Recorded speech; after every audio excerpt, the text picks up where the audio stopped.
अस्सलाम वालेकुम, कैसे आप लोग? उम्मीद करती हूँ आप सब ठीक होंगे। कंटिन्यू करते हैं हम अपने 9th क्लास की मैथ को। एक्सरसाइज 1.4 शुरू करेंगे, लेकिन एक्सरसाइज शुरू करने से पहले कुछ इम्पॉर्टेंट पॉइंट्स हैं जो एक्सरसाइज से पहले समझना ज़रूरी है। तो लॉ ऑफ एक्सपोनेंट्स यानी इंडाइसिस, जिसको हम पावर्स भी बोलते हैं, उसके कुछ लॉज हैं जो आपको उसूल जिसको हम कहते हैं वो आपको पता होना चाहिए। और यकीन करें ये है तो बहुत छोटी बातें, लेकिन अक्सर स्टूडेंट्स इसमें कंफ्यूज हो जाते हैं और अक्सर ये आपको बड़े बड़े क्वेश्चंस में ये आपको इस किस्म के लाज तंग करते हैं। तो अगर आप आज इन छोटे छोटे पॉइंट्स को अगर अपने जहन में बिठा लेते हैं तो जो आगे हम एक्सरसाइज करेंगे तो फिर उसमें आपको इंशाल्लाह मुश्किल नहीं होगी। अक्सर ये सवाल जो है किसी भी कॉम्पिटिटिव एग्ज़ाम के जब हम मैथ पोर्शन में आते हैं तो अक्सर इनमें से सवाल आते हैं। तो सबसे पहला जो लॉ है वो हम डिस्कस करते हैं, which is law of product of powers. Product हम मल्टीप्लिकेशन को कहते हैं। इसमें इस तरीके से है कि फॉर एग्जांपल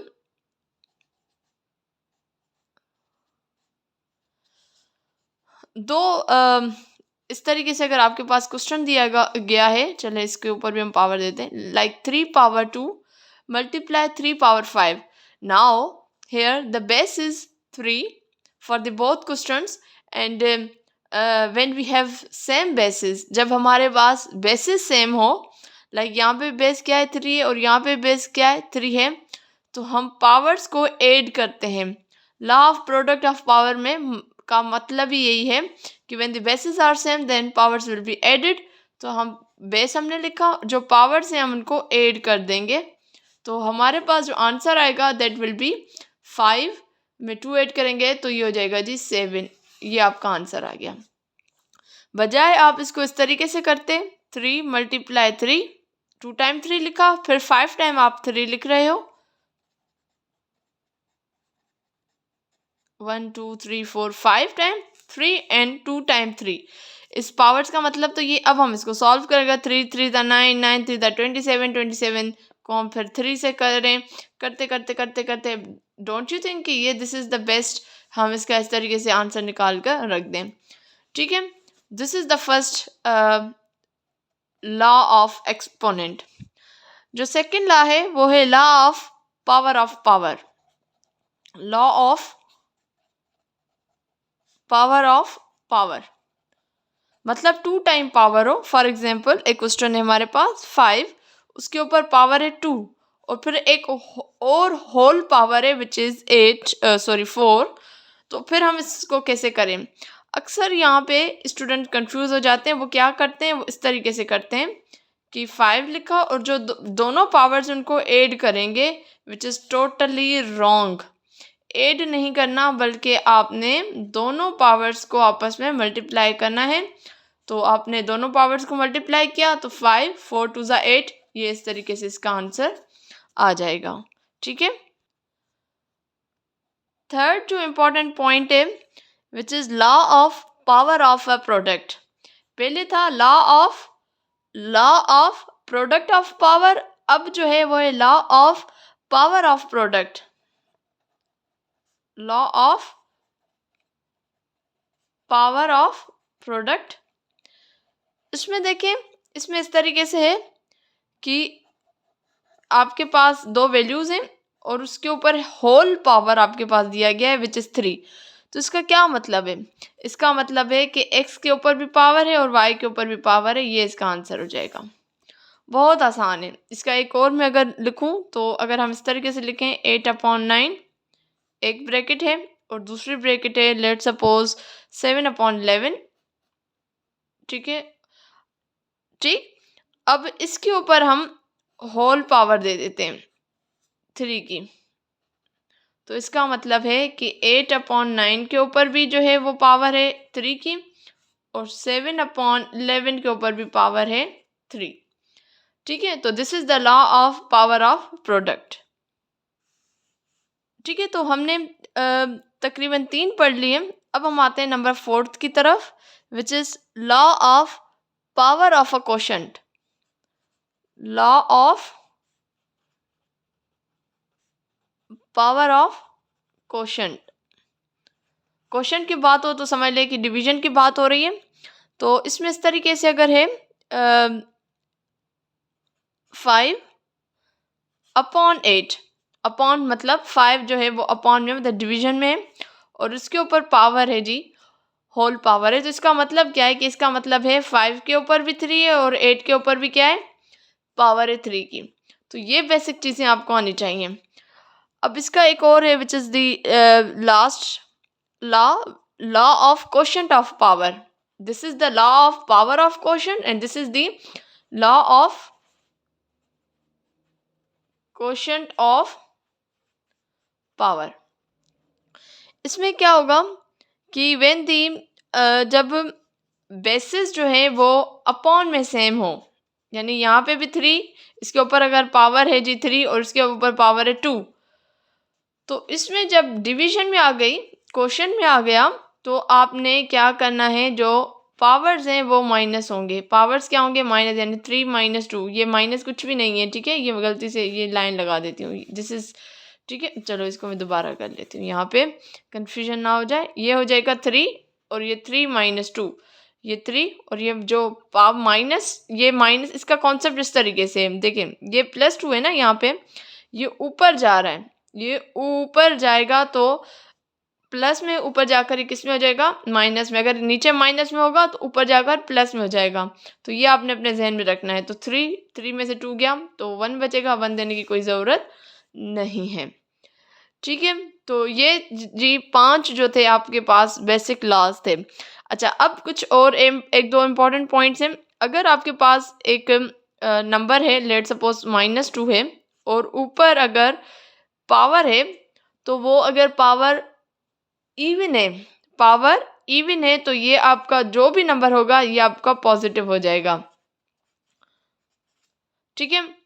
अगर यहीं पे ही जो पावर ओड हो, यानी 3 हो, 5 हो, 7 हो, 9 हो, तो ये ही नंबर आपका नेगेटिव ही रहेगा। ये बेसिक चीज़ें ये आप अपने जहन में बिठा लें।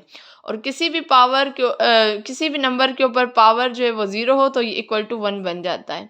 तो ये कुछ इंपॉर्टेंट पॉइंट्स थे जो आपको अपने जहन में रखने ज़रूरी है। अब हम आते हैं एक्सरसाइज 1.4 की तरफ, और उसके मैं कुछ क्वेश्चंस आपके साथ शेयर करती हूँ।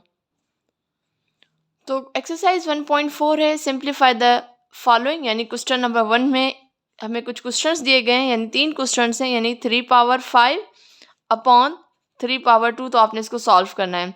हमने ऑलरेडी अभी हमने पढ़ा कि जब आपके पास पावर जो है वो डिवीजन में हो और बेसिस भी सेम हो, जो पावर होंगे वो आपके वो माइनस होंगे। तो 5 में से 2 गया, 3 बचेगा, तो इट विल बिकम 3/3। इसको अगर और हम सॉल्व करें तो दैट्स 3/3, तो दैट्स मीन इसको 3 × 3 लिखेंगे।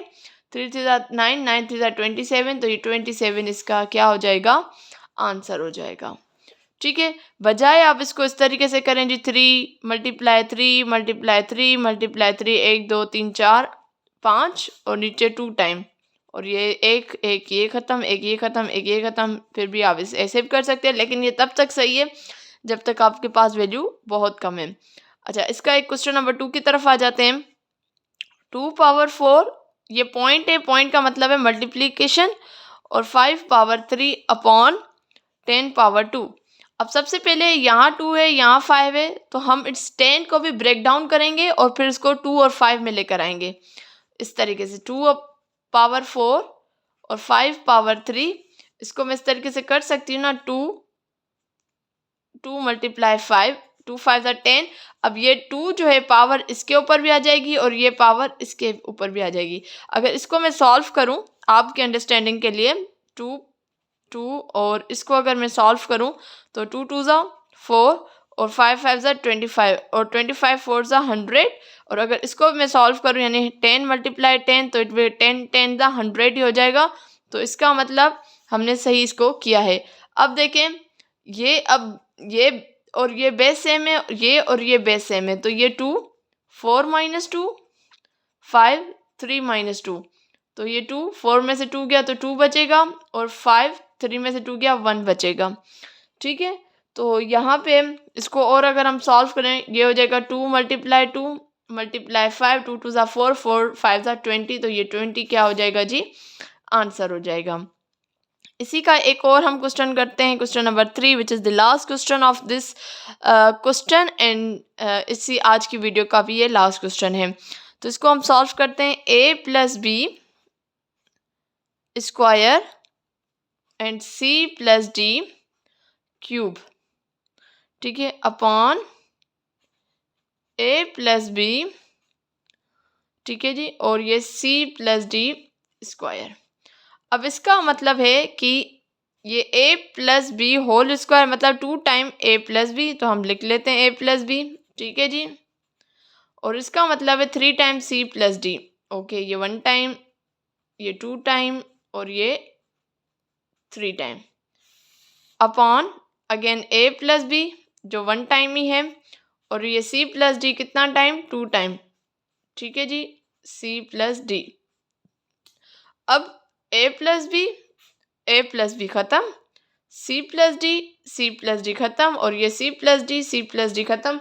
अब सिर्फ हमारे पास बचेगा a प्लस बी एक ब्रैकेट में और दूसरी ब्रैकेट में c प्लस डी। ये आपका आंसर है। अच्छा, अक्सर ये सवाल टेस्ट में आता है, तो अब वहाँ पे आप ये करने ना बैठिएगा, आप यहाँ से भी कर लीजिएगा कि a प्लस बी खत्म, एक है तो एक यहाँ से खत्म, एक अभी यहाँ बचेगा।